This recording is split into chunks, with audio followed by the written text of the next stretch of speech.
복창하고 가요. 하나님은 나를 사랑하신다. 네, 우리가 지금 대통령이 문재인 대통령인데 문재인 대통령이 우리 사랑하면 얼마나 좋겠어요? 한 자리 주지 않겠어요? 자, 그게 아니라 이 우주 만물을 만드신 하나님이 여러분을 사랑한다는데 기분 좋잖아요?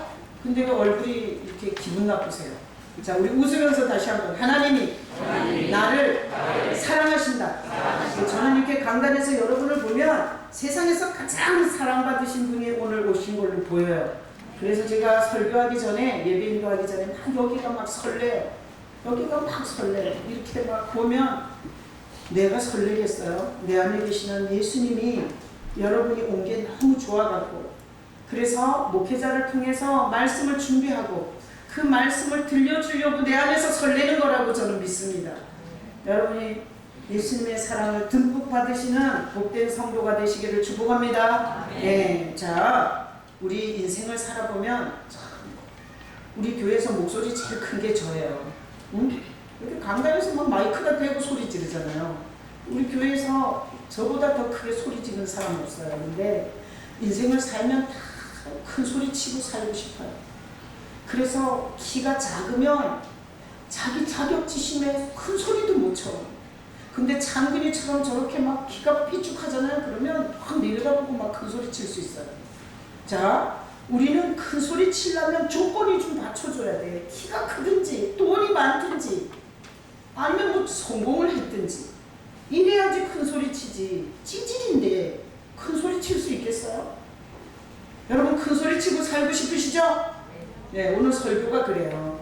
그래서 큰 소리 쳐가지고 이기는 데가 어딘가 하면 교통사고 났을 때. 여러분 교통사고 길거리에서 한번 나봤어요? 거기서 누가 이겨요? 목소리 큰 사람이 이겨요. 막 우기잖아. 그럼 지는 거야. 그래서 여자들은 교통사고 나면 빨리 남자들을 불러야 돼요. 왜? 평소에 집안에서 엄청 큰 소리 치니까. 그리고 싸울 때 써먹어야 되잖아요. 그래서 교통사고 나보면 큰 소리 치는 자가 이기는 거예요. 목소리 작고 허약한 자는 못 이겨요. 그래서 세상의 원리가 큰 소리 치고 싶어. 그래서 왜소하고 볼품없는 자는 말을 해도 내시같이 말하는 거예요. 근데 막 덩치가 막 이렇고 막 키가 크고 막 자기가 막 자신감이 넘치는 사람은 누구를 만나든지 막 큰 소리 치는 거예요. 그래서 인생 자체가 큰 소리 치고 싶어서 사는 거라고 해도 무리가 없어요.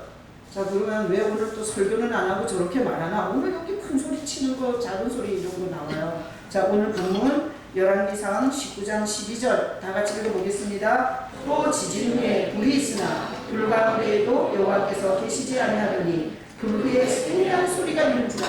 자, 오늘 본문에 보면 거기다 박스 치세요. 세미한 소리. 세미한 소리 여기다 박스 치고요. 오늘 제 설교가 여기 세미한 소리에 포커스를 맞춰서 설교하는 거예요.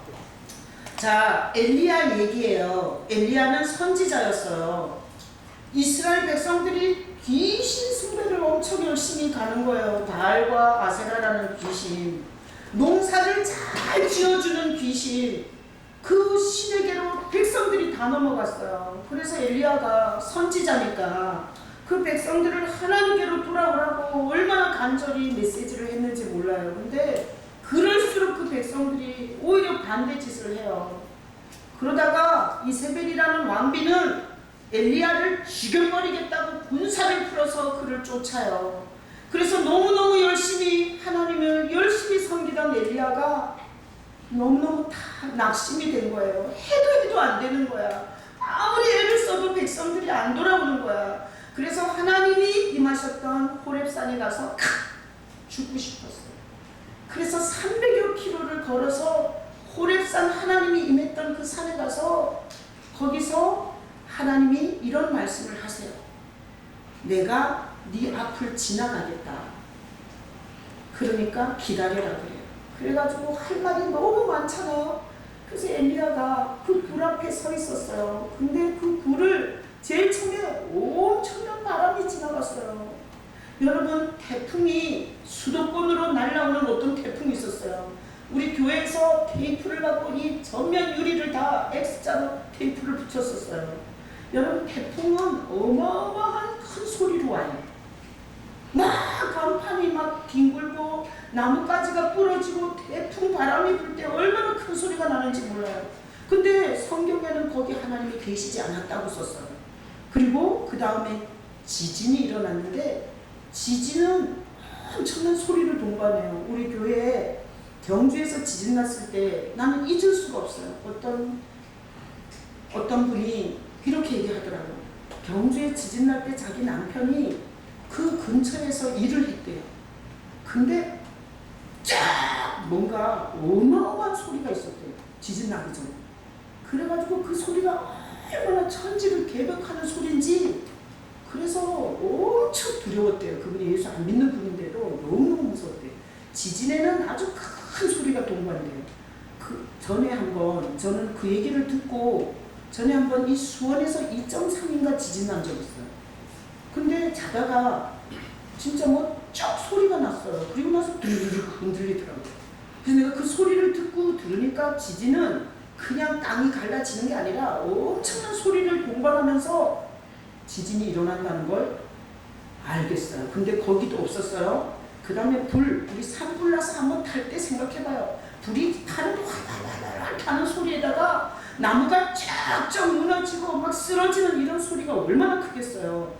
그러니까 불, 지진, 바람 다 어마어마한 소리가 동반된 현상인데 거기 예수님, 하나님 있었어요? 없었어요? 없었어요. 근데 오늘 본문에 보니까 그런 소리 가운데는 계시지 않았고 우리가 박스 친 것처럼 세미한 소리가 있었어요. 세미한 소리는 속삭이는 소리. 아주 가늘게 희준 집사님하고 우리 장로님하고 앉아있는데 희준 집사님한테 세미한 소리로 말하면 우리 장로님은 못 듣는 이런 세미한 소리가 엘리야에게 들렸어요. 자, 13절, 우리 13절 다 같이 볼게요. 엘리야가 듣고 겉옷으로 얼굴을 가리고 나가 불 어귀에 서매 소리가 그에게 임하여 이르시되 엘리야야 네가 어찌하여 여기 있느냐. 아니 그 엄청난 바람과 지진과 불 가운데서 막 요동치는 이런 소리로 하나님이 오는 게 아니라 옆 사람도 못 알아듣는 세미한 소리 가운데 하나님의 음성이 왔어요. 그게 뭔가 하면 엘리야야 내가 어찌하여 여기 있느냐. 옆 사람도 못 알아듣는 이런 아주 속삭이는 세미한 소리가 엘리야에게 들린 거예요. 그래서 엘리야가 그 소리를 듣고 14절 읽어봐요. 그가 대답하되 내가 만군의 하나님 여호와께 열심히 유별하오니 이는 이스라엘 자손이 주의 언약을 버리고 주의 제단을 헐며 칼로 주의 선지자들을 죽었으며 오직 나만 남았거늘 그들이 내 생명을 찾아 빼앗으려 하나이다. 그래서 이런 거예요. 엄청난 현상 속에는 하나님이 없었고 아주 세미한 소리가 들렸는데 엘리야야 네가 어찌해서 여기 있느냐. 이런 아주 가슴을 흔드는 이런 작은 소리가 들린 거예요. 그러니까 엘리야가 대답을 했어요. 내가 하나님을 향해서 아주 열심히 있었어요. 그래서 내가 백성들이 반대길로 가길래 그 백성들을 돌이키려고 너무너무 애를 썼어요. 근데 결국은 나를 죽이려고 했고 나는 지금 여기 있습니다.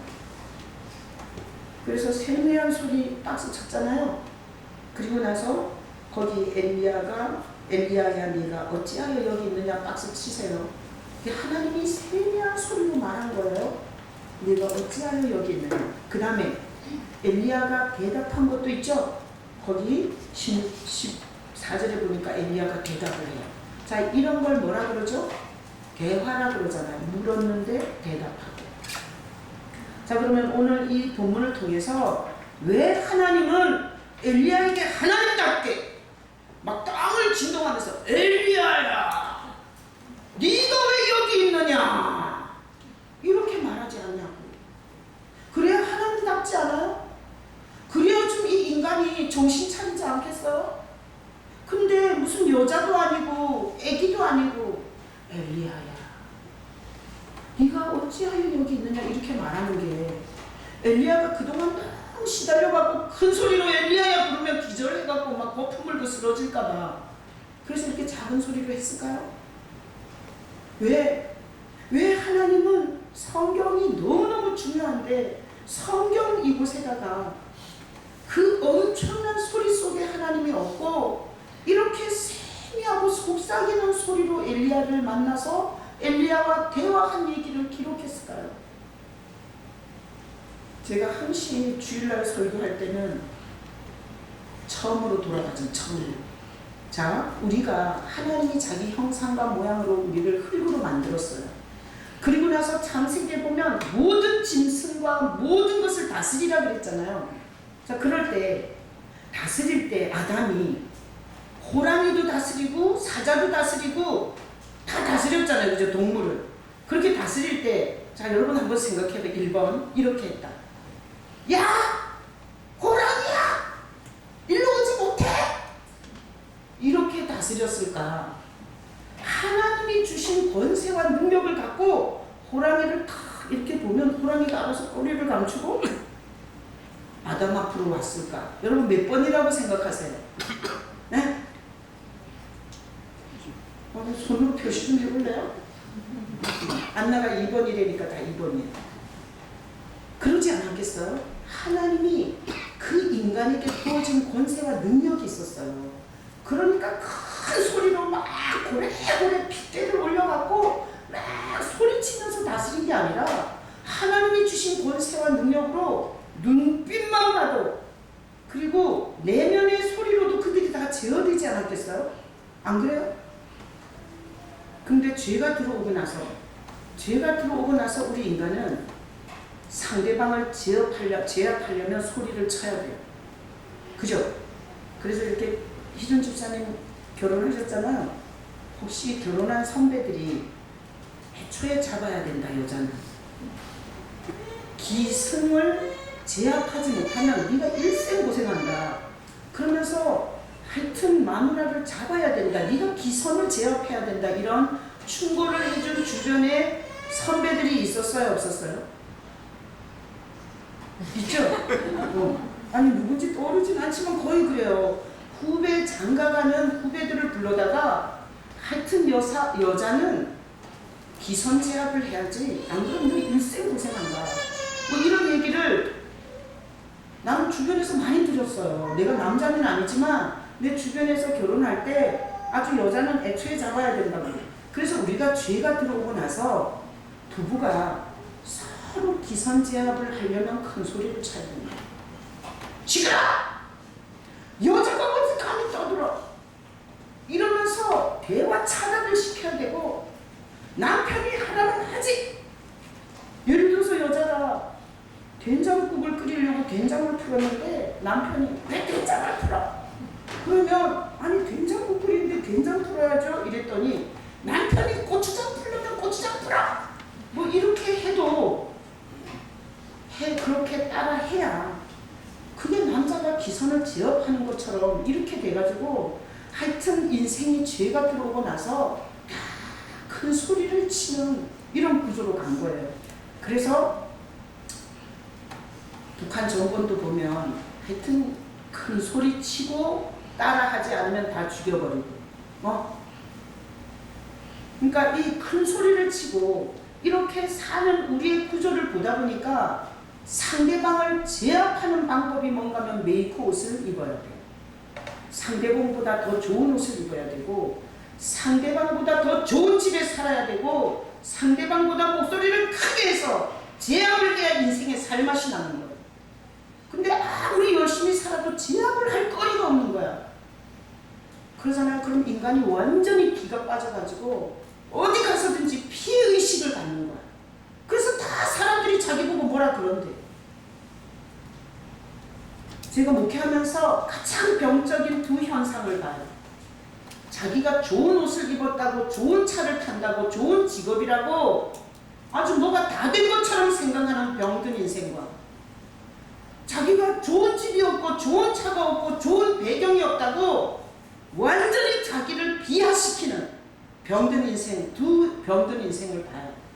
여러분 다 두 개 다 비정상인 거 아시겠죠?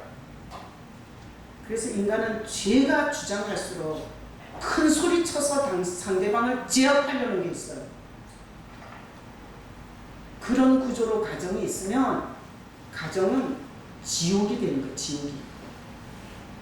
혹시 오늘 말씀 들으면서 야, 자기 마누라를 부를 때도 이렇게 부르는 거야. 야, 물 떠와!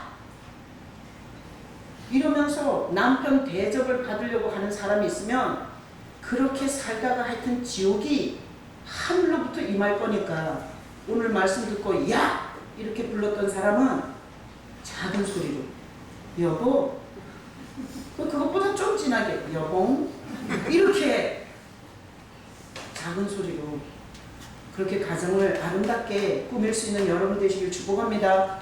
자, 그러면 우리가 한번 생각해 봐야 돼요. 자, 아주 내가 이 말에 아주 재미 붙여갖고 주일날 새벽마다 말하고 교도소에서 가서 말하고 소년원에 가서 말하고 맨날 얘기해요. 자, 귀에 떡지 않도록 내가 죽기 전까지 계속 얘기할 거예요. 자, 여러분 앞에 성경이 왔죠? 성경이 있죠? 성경은 왜 왔나요? 하나님이 여러분 살리려고 왔어요. 내가 어느 날 이렇게 표현하고 보니까 너무 좋아하고 자꾸 써먹는 거예요. 내가 금요일날 청주 교도소 가서도 써먹었어요. 자, 성경이 있잖아요. 성경이 하나님이 여러분에게 성경을 주셨어요. 뭐 하려고? 여러분 살리려고. 그래서 이런 메시지가 있어요. 성경을 보면 하나님이 나를 살라고 하네. 자, 그러면 하나님이 나를 살리려고 하는데 살리는 유일한 방법이 뭐예요? 예수 붙잡아야 돼요. 성경 어디에? 메이커 교회를 다니면 유명한 목사의 시다마리를 하면 생명을 얻는다 그래요. 성경엔 하늘로서 내려온 떡이 예수라고 그래요. 생명의 떡이. 그리고 나를 믿는 자는 사망과 저주와 심판에서 옮겨진다 그랬어요. 여러분, 성경이 여러분 앞에 있으면 하나님이 분명히 이렇게 말씀하시는 거예요. 나는 너를 살리고 싶다. 살리는 방법은 예수다. 그렇게 말씀하지 않겠어요? 그러면 오늘 우리가 구약을 보는데 이 구약 본문을 통해서도 누구를 봐야 돼요? 예수 봐야 돼요. 만약에 오늘 이 구약을 제가 엘리야가 하나님 음성 들었어요. 여러분들도 하나님 음성 듣기를 축복합니다. 이러고 마치면 여러분은 구원받을 수 있어요? 없어요? 못 받습니다. 생명을 붙잡을 수가 없어요. 그래서 구약을 엘리야가 어떻게 했고 다윗이 어떻게 했고 요셉이 어떻게 했고 이러고 예배를 마치고 설교를 마치는 자는 그 교회에서 구원의 역사 절대 못 일어나요. 자, 그래서 오늘 이 본문을 어떻게 봐야 돼요? 예수님과 연결해서 봐야 돼요.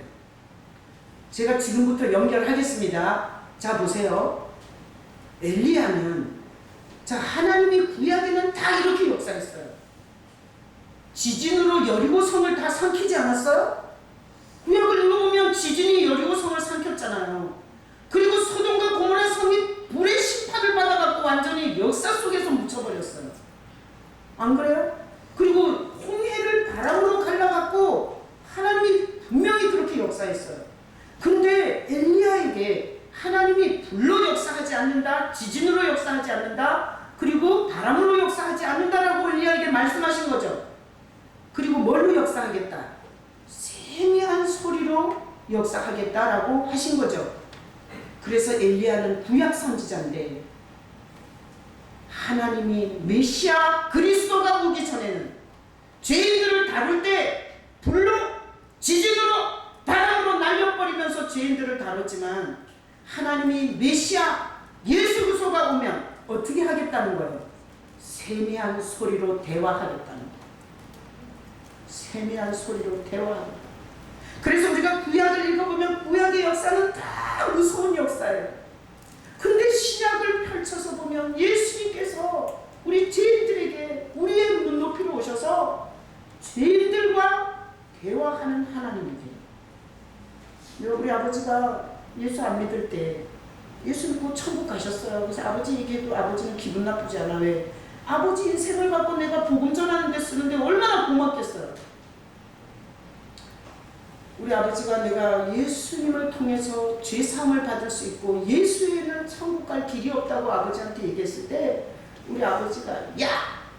내가 네 기저귀를 갈아줬어. 내가 널 키웠다고. 근데 네가 날 가르치려 들여? 이러면서 우리 아버지가 멋진 말을 하신 게 있어요. 하나님은 네 같은 인간을 너같이 그런 보잘것 없는 인간을 와서 대화해주는 분이 아니야. 하나님은 저 멀리 위대하게 저기 계시는 분이지 이런 쪼잔한 인간에게 찾아와서 대화하는 분이 아니라고 아버지가 말씀하실 때 제가 진짜 그 앞에서는 못 울었지만 속으로 울었어요. 예수님이 우리에게 와서 이렇게 대화를 해주는 건 이게 엄청난 사건이라는 걸 아버지의 목을 통해서 은혜를 받았어요. 자, 말씀 올려줘 봐요. 자, 영근아, 핸드폰이야? 말씀 듣고 있는 거야? 안 들으면. 자, 이사야 42장 1, 2절 다 같이 읽어보겠습니다. 내가 붙드는 나에게 내 마음에 기뻐하는 자, 곧 내가 택한 사람이구나. 내가 나의 영을 그에게 주었은즉 그가 이방에 정의를 베풀리라. 그는 외치지 아니하며 목소리를 높이지 아니하며 그 소리를 거리에 들리게 하지 아니하며. 이게 이사야가 예수님이 오시기 1000년 전에 오실 메시아에 대한 말이에요. 자, 모든 죄인을 죄에서 구원하는 메시아는 목소리가 커요, 안 커요? 목소리를 높이지 않을 거라는 거예요. 그리고 소리를 거리에 들리게 하지 않는다는 거예요. 그래서 예수님이 목수의 아들로 그리고 큰 소리로 이 대제사장들과 종교 지도자들 이 작업들아 내가 누군지 알아? 이렇게 소리 지르지 않았어요. 정말 이사야가 말한 것처럼 하나님이 아닌 것처럼 그리고 아무 힘도 없는 것처럼 오히려 종교 지도자들이 막 큰 소리치고 덤비면 그 자리를 피하면서 예수님은 소리를 크게 내지 않으신 분이세요. 이게 메시아의 사인이에요. 여러분, 성경에는 메시아의 코드가 있어요. 메시아의 탄생, 메시아의 출신, 메시아 앞으로 오실 메시아에 대한 비밀 코드들이 있는데 그 메시아라는 사인이 뭔가 하면 김정은이처럼 저렇게 큰 소리 치고 그리고 자기 정적을 미사일과 이런 걸로 로켓으로 막 날려버리잖아. 그 메시아 아닌 거야. 막 교주가 큰 소리 치잖아요. 그건 메시아가 아닌 거야. 메시아의 특징 중에는 이렇게 목소리를 크게 내지 않는 게 굉장히 중요한 특징이에요. 이게 지금 열왕기상에도 기록이 돼 있고 이사야도 그렇죠. 다른 성경에도 더 많이 있을까요? 없을까요? 있습니다. 그러면 예수님이 힘이 없어서 그렇게 목소리를 못 냈어요? 다음 말씀 올려줘봐요. 요한복음 1장 1절로 3절 다 같이 읽어봐요. 태초에 말씀이 계시니라. 이 말씀이 하나님과 함께 계셨으니 이 말씀은 곧 하나님이시니라. 그가 태초에 하나님과 함께 계셨고 만물이 그로 말미암아 지은 바 되었으니 지은 것이 하나도 그가 없이는 된 것이 없느니라. 예수님은 인간 중에서 훌륭한 인간이에요? 하나님이에요? 하나님이십니다. 말씀이 곧 하나님이십니다. 말씀이 뭘로 와요? 말씀이 오셨어요. 말씀이 계시다가 말씀이 우리와 함께 오셨는데 그분은 하나님이세요. 그래서 이단 중에 여호와의 증인은 예수님을 하나님으로 인정하지 않아요. 그냥 인간 중에서 가장 훌륭한 인간이라고 교리적으로 성립이 되어 있습니다. 여러분, 예수님은 성경에 분명히 말씀으로 계시던 예수님은 말씀이 육신이 되어서 오셨죠? 예수님은 하나님이세요. 하나님은 큰 소리 칠 수 있어요? 없어요? 있어요. 반대하는 자들을 벼락을 내려서 그 자리에서 다 녹여 죽일 수 있었어요. 그리고 종교 지도자들이 말도 안 되는 율법을 들여댈 때 그들을 정말 핵폭탄이 녹여내듯이 그렇게 녹여낼 수 있었어요. 근데 예수님은 그들의 막을 피해서 오히려 피해서 가셨어요. 여러분 궁금하시면 마태복음, 마가복음, 누가복음, 요한복음 읽어보세요. 예수님께서 막 큰 소리를 치고 막 덤비고 막 사람들을 쓰러뜨리고 이렇게 사역을 했나? 바보 같아요. 욕하면 피하고 대적하면 도망가시고 그러다가 자기를 좋아하는 마리아나 마르다나 나사로의 집에는 우리 연약한 인간들이 기도하는 집에 가잖아요. 그런 것처럼 그 집에 들르는 것을 좋아하셨어요. 하나님이시지만 바람과 지진과 불로 쓸어버리는 사역을 하지 않으세요. 그리고 목소리도 낮추셔가지고 장녀를 보고 내가 네 죄를 사하리라. 여러분, 장녀가 왔는데 내가 네 죄를 사하노라 뭐 이랬겠어요? 예수님은 하나님이시면서 이 이사야가 말했던 것처럼 아주 세미한 소리로 사역을 하셨어요. 그래서 종교 지도자들이 그렇게 무시를 한 거예요. 이 세상, 죄악 세상은 다 큰 소리 쳐야 들어. 그리고 성공해야 듣고 프로필이 있어야 되고 자기 옵션이 있어야 돼요. 그래야 알아줘요. 그런 세상에서 예수님의 목소리를 높이지 않았을 때 온갖 욕을 다 먹고 온갖 멸시를 다 받았고 온갖 수치를 다 당하셨어요. 예수님의 출신이 뭐예요? 목수의 아들이에요. 예수님이 그 시대에 메이크업을 입고 다녔겠어요? 난무한 옷을 입었을 거예요. 신발도 신발 같지 않은 걸 신고 죄인들이 구원받을 기회가 있다면 사람들이 다 가지 않은 사마리아도 며칠씩 걸어서 그 죄인을 구원하러 가셨어요. 사람들이 다 손가락질하는 남편이 5이나 있는 장녀 같은 그런 성을 전전하고 다니는 그 죄인에게도 예수님이 일부러 가서 그 죄인을 만나시는, 큰 소리로 위압적이고 협박 공갈하고 공포심을 갖고 예수님은 사역하지 않았습니다. 그래서 대표적으로 복음서에 이런 말씀이 있어요. 다음 구절 올려줘봐요. 마태복음 20절부터 29절부터 30절을 다 같이 읽어봐요. 그들이 여리고를 떠나갈 때에 큰 무리가 예수를 따르더라. 맹인 2사람이 길가에 앉았다가 예수가 지나가신다고 듣고 소리질러 이르되 주여 우리를 불쌍히 여기소서. 다시 자수해하니 맹인 2이 눈을 감았으니까 사람들 발자국 소리는 나는데 그 예수가 맹인의 눈을 뜬다는 소문은 들었어요. 어디로 가는지를 몰라. 그래서 큰 소리를 지를 수밖에 없는 거예요. 다윗의 자손 예수여 나를 불쌍히 여기소서 소리를 쳤어요. 눈 한 번만 떠서 세상 한 번 보고 싶어서. 그랬더니 눈뜬 제자들이 시끄럽다! 조용히 해라! 이러면서 꾸짖었어요. 그 다음 구절 읽어봐요. 무리가 꾸짖어 잠잠하라되 더욱 소리질러 이르되 주여 우리를 불쌍히 여기소서. 다윗의 자손이 하는지라. 예수께서 머물러서서 그들을 불러 이르시되 너희에게 무엇을 하여 주기를 원하느냐. 그들이 보고 싶어서. 이 소경은 절대 눈을 뜰 수가 없어. 영원히 소경으로 살다 소경으로 죽어야 돼. 근데 예수님이 지나간다는 그 희망을 들은 거예요. 희망을. 그래서 예수여 우리를 불쌍히 여겨달라고 소리를 질렀는데 예수님이 오셔서 그들을 불러서 이렇게 했어요. 너희에게 무엇을 하여 주기를 원하느냐. 자, 또 퀴즈 1번. 너희에게 무엇을 하여 주기를 원하느냐 이랬다. 1번.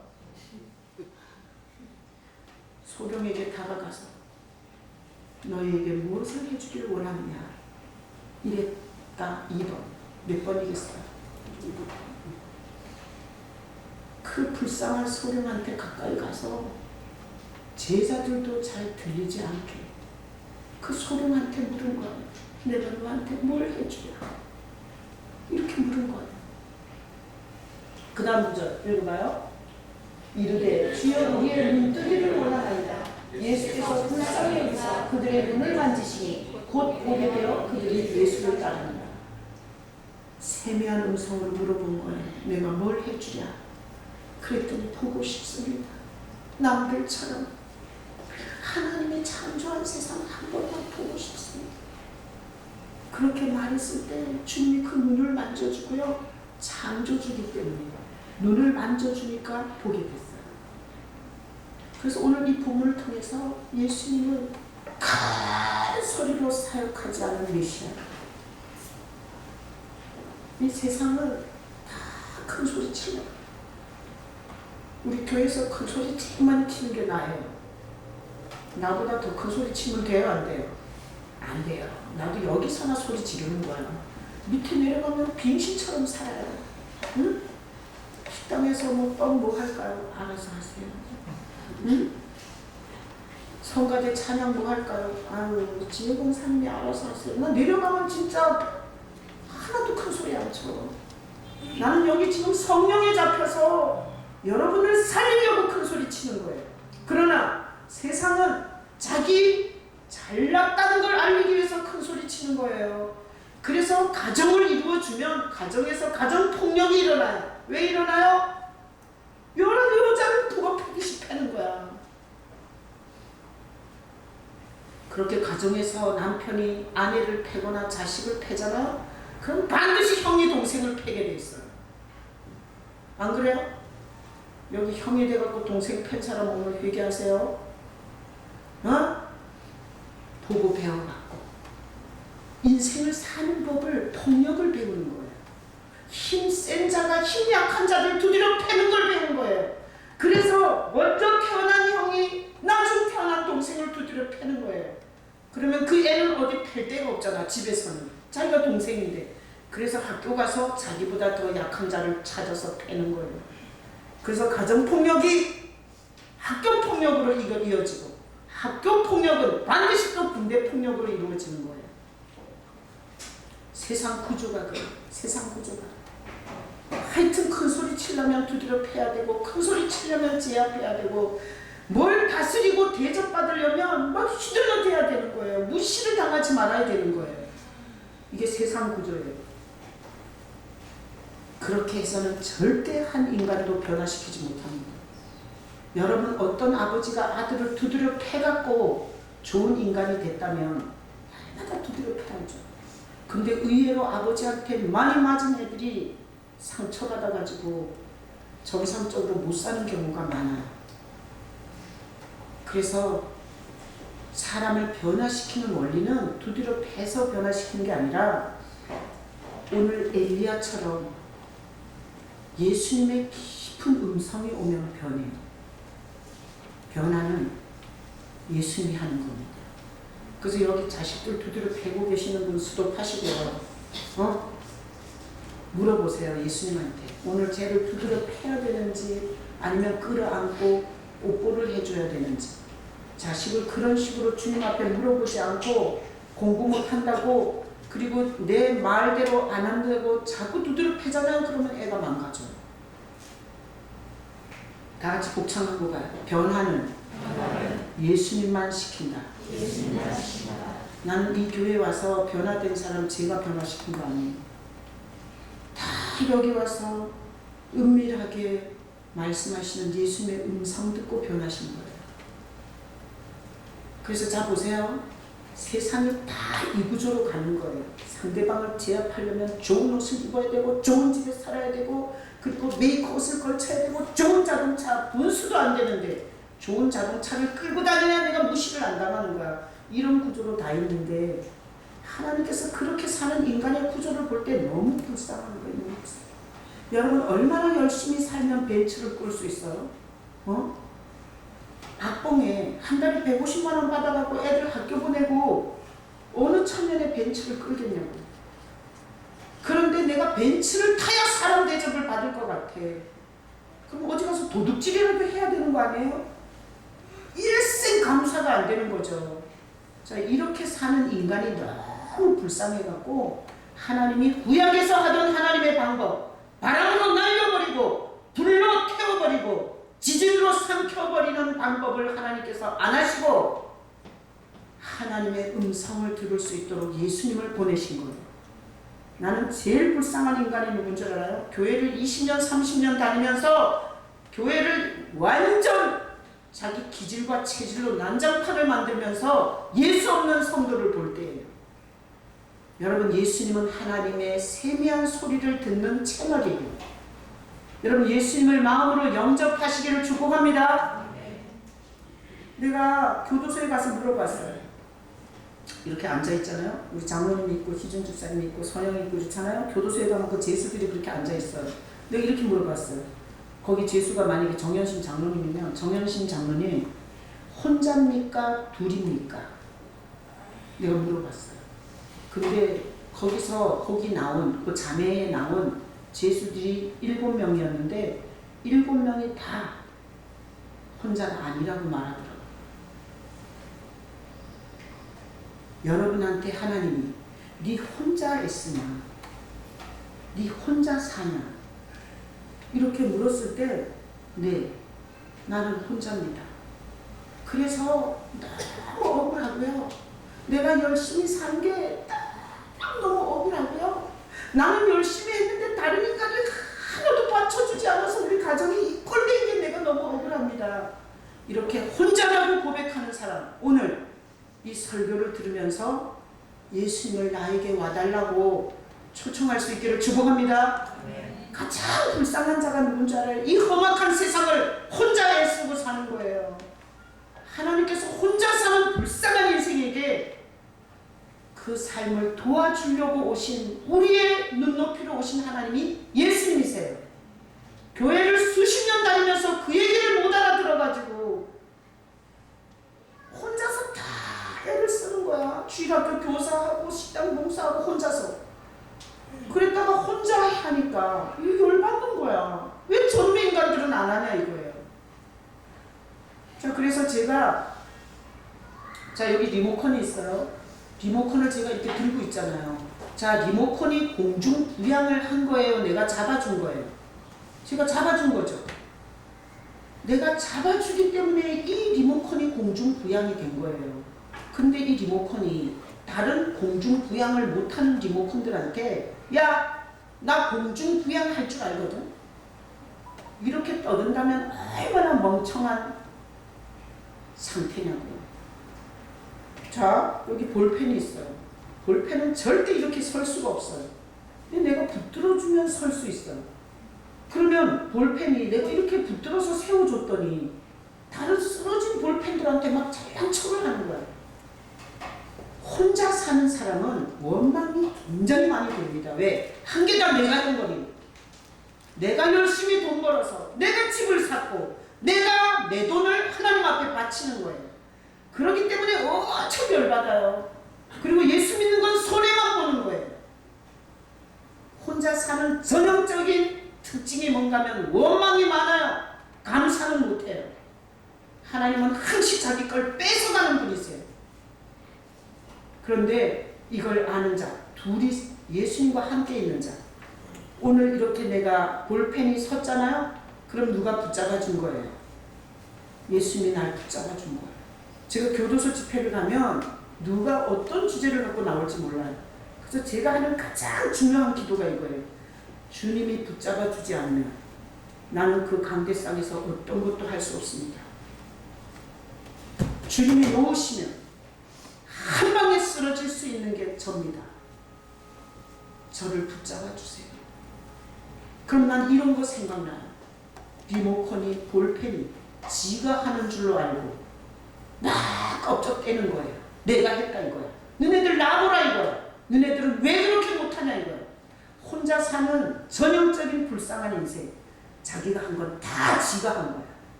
여러분, 그런 불쌍한 인생 되지 마시기를 축복합니다. 오늘 설교를 들으면서 하나님이 말씀으로, 환경으로, 문제로, 개인적으로 말씀하고 싶어 하세요. 그래서 하나님과 교제하고 대화할 수 있도록 보내신 채널이 누구예요? 예수님이세요. 어떤 목사 시다발이 하지 마시고요. 어떤 교회 가서 머리숱 채워주지 마시고 돈 많이 바치면 부자 된다 그래서 여기다 이렇게 바치지 마시고 여러분 둘이 사셔야 돼요. 독처하는 것은 좋지 못하니 성경에 결혼하라는 얘기가 아니에요.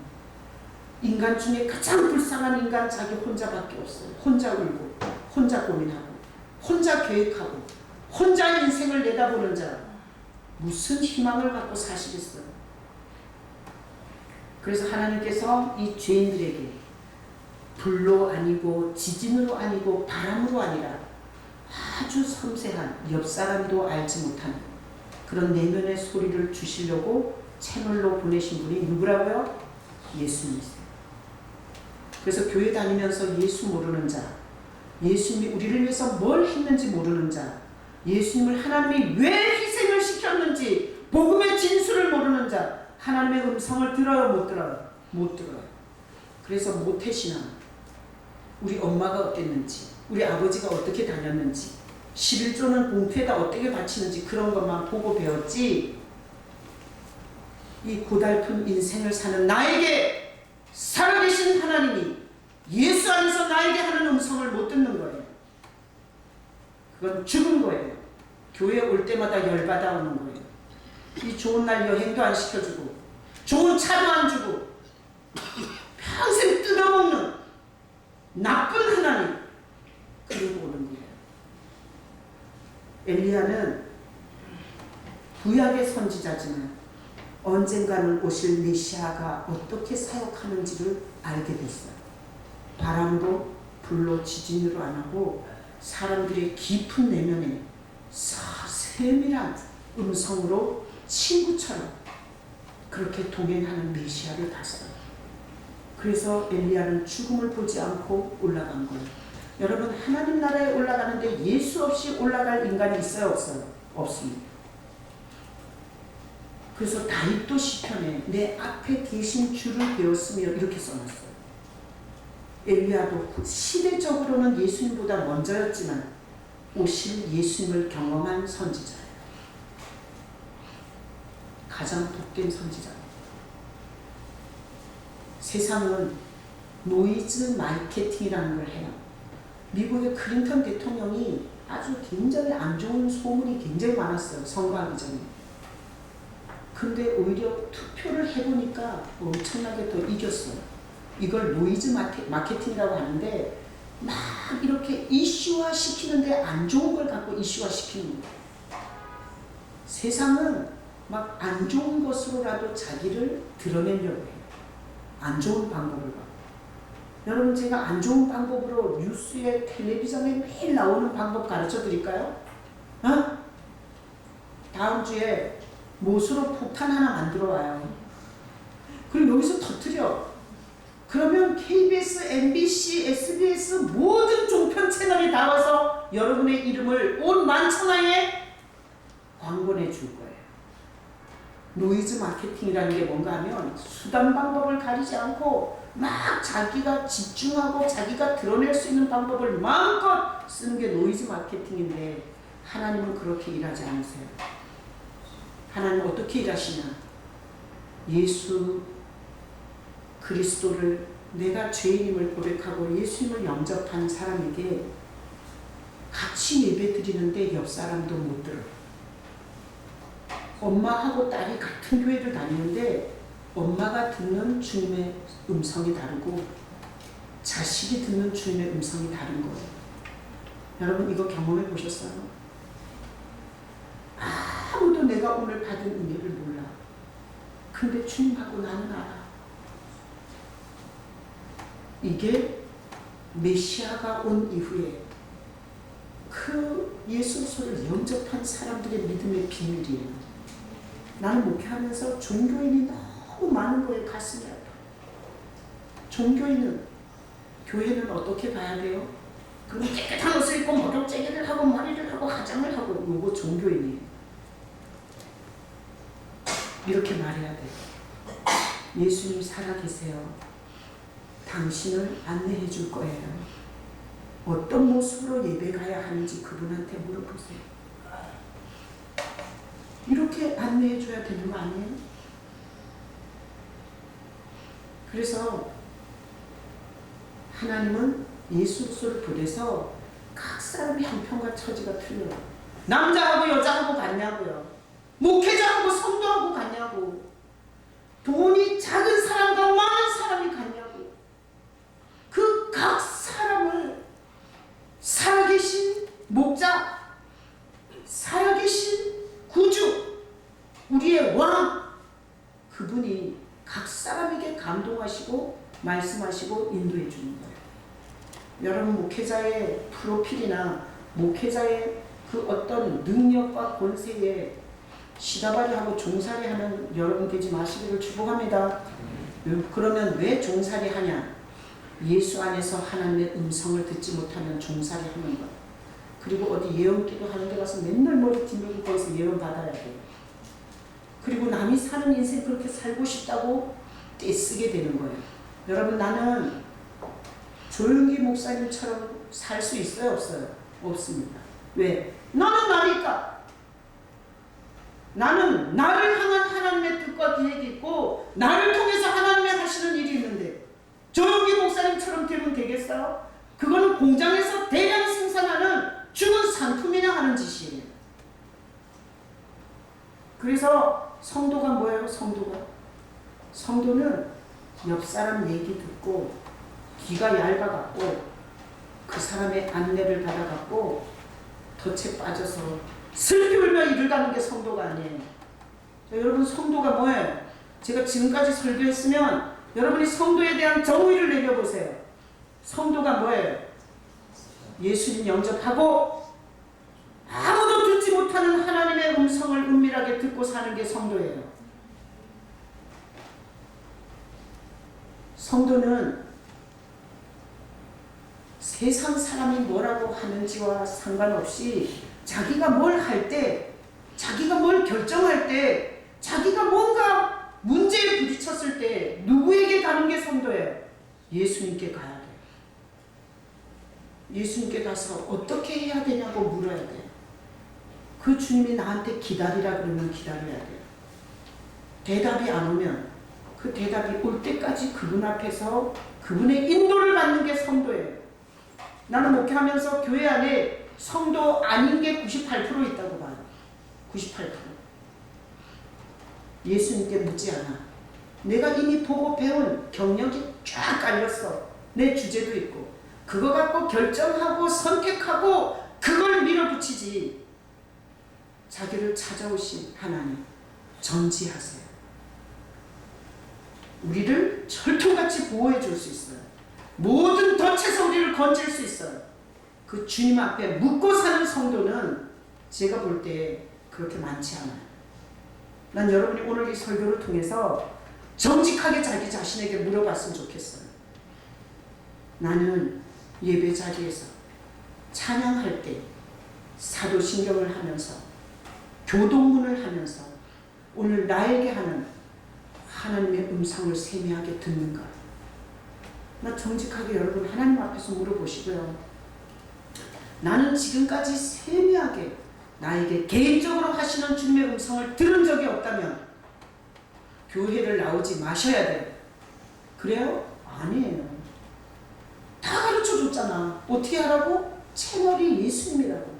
더 이상 종교적인 삶을 프로필로 자랑하지 말고 오늘 설교를 통해서 들은 그 예수님, 각 사람에게 세밀하게 안내해주는 목자, 예수님 내 마음에 와주세요. 내가 설교를 듣고 그리고 교회 생활을 하면서 그 주님의 음성 듣고 싶습니다. 엘리야가 듣고 가장 위대한 선지자로 변화됐던 것처럼 다 필요 없습니다. 교회는 시설이 좋거나 프로그램이 좋거나 애들한테 좋은 밥을 주거나 상관없습니다. 주님 나에게 내 마음에 오셔서 내 삶을 어떻게 살아야 되는지 나를 안내해 주시옵소서. 이렇게 기도하시면 돼요. 하나님 방법까지 절망하지 말라고 다 가르쳐 주는 거예요. 그래서 마지막 말씀 요한복음 10장 3절 다 같이 읽어봐요. 문지기는 그를 위하여 문을 열고 양은 그의 음성을 듣나니 그가 각기 양의 이름을 각각 불러 인도하여 내느니라. 나는 교회에서 이렇게 가르쳐주지 않았어요. 예수님이 중요하다고 설교도 안 해줬어. 목사님이 지가 어렸을 때 뭐 논두렁을 가다가 뭐 엎어진 얘기 뭐 그런 얘기를 맨날 했어. 나는 교회 다니는데 예수님이 이렇게 중요한지 몰랐어요. 제가 우울증으로 병들어 완전히 인생의 바닥이 됐을 때 예수님이 나를 완전히 십자가로 직면을 시켜줘서 교회가 십자가 단 건 예수 얘기하라고 다른 건데 그놈의 인간들이 나한테 예수 얘기 안 해줘가지고 내가 이렇게 5년을 계속 생각했구나. 내 그 생각은. 그래서 궁금해서 성경을 읽었어요. 애들이 3살, 1살 그럴 때 집에 식탁에 앉아. 그래서 성경을 읽다가 요한복음 10장에서 여기 양은 그의 음성을 듣다니 나는 이 구절에서 완전히 확 감동하는 양이라면 내가 하나님의 양이라면 절대 그의 음성을 듣는다는 그리고 그가 자기 양의 이름을 각각 불러 인도하는데 난 아주 이 각각이 확 올라왔어. 그래서 목회자는 목회자로 인도해주고 평신도는 평신도로 인도해주고, 직장인은 직장인으로 인도해주고, 중학교 학생은 중학교 학생으로 인도해주고, 실직자는 실직자로 인도해주고, 다 각각 이름을 불러서 그 주님이 각각 인도하는 거예요. 그래서 예수가 없는 교회는 대량 생산하는 거예요. 여러분 일주일에 2번 전도하러 나오세요. 안 나오면 저주를 받을지어다. 그렇게 희한한 목회가 이 세상에서 난장판을 이루는 거예요. 여러분 직장 다니거든 주님 앞에 묻고 다니세요. 이 직장 주님 인도해 주신 거 맞냐고, 그리고 내가 어떻게 이 직장을 감당해야 되냐고, 이래야 되는 거 아니에요? 여러분 결혼을 하셨는데 남편이 어떻게 되거든 주님한테 물어보셔. 내가 왜 이렇게 인도받고 사냐. 그래가지고 주님이 그만 살아라 그러면 살지 마. 응? 뭘 그렇게 자냐고. 각각 인도한대잖아. 맞아, 죽을 사람을 더 살으라고 하겠어요? 이것만 딱 따가지고 또 아주 최강 목사는 이혼하라더라 이렇게 또 유튜브에 올리고 그러지 말고. 자, 그래서 나는 목회하면서 너무너무 기대가 돼요. 내가 예수를 소개만 해주면 그 예수님이 여러분한테 아무도 듣지 못하는 세미한 소리를, 지금까지 풀지 못한, 지금까지 해석이 안 돼, 지금까지 뒤죽박죽이게 여러분의 인생을 풀어갈 주님을 찬양해요. 그 주님이 얼마나 기대가 되는지 몰라요. 여러분 그 음성 들어봤어요? 저는 새벽마다 여기서 들어요. 귓구멍으로 듣는 게 아니라 내가 말씀을 이렇게 전하고 내가 뭘 달라고 먼저 기도하지 않아. 필요가 많지만 먼저 죽은 개 같은 나를 위해서 하나님이 목숨을 버릴만 하나요? 왜 날 살리려고 그런 엄청난 희생을 하셨어요? 그리고 우상 숭배하는 나를 예수 얘기 듣지 못하게 버릴 수도 있었는데 예수님의 얘기를 이렇게 깊이 묵상하게 하셨나요? 이러면서 제가 막 감사를 하며, 그리고 나서 어떤 인간이 속썩인다고 내가 주님 앞에 기도하며 항상 주님이 나한테 세미한 음성을 들려줘요.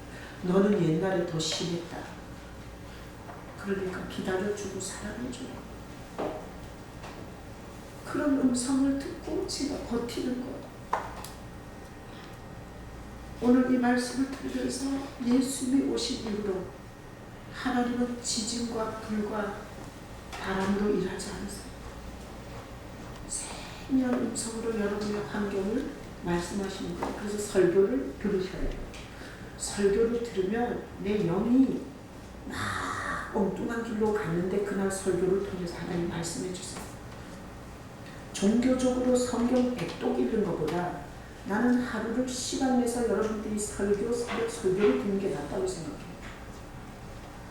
구약을 엘리야가 이랬다고 백날 떠들어봐야 뭔 구원이 일어나겠어요. 그리고 제가 새벽 설교를 하면서 너무 아까운 거예요. 어떻게 이 본문을 갖고 어떻게 예수님을 이렇게 전하게 하시나. 너무 아까운 거예요. 그래서 저는 채널이 엄청 예민해지고 있어요.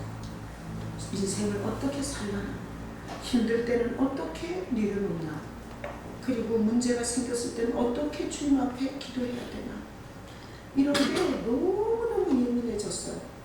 난 오늘 말씀 듣는 여러분에게 예수님이 오셔서 하나님 아버지와 세미한 음성을 들을 수 있는 그런 여러분의 영적 회복이 있는 귀한 여러분 되시길 예수님의 이름으로 축복합니다. 아멘. 자, 우리 성찬은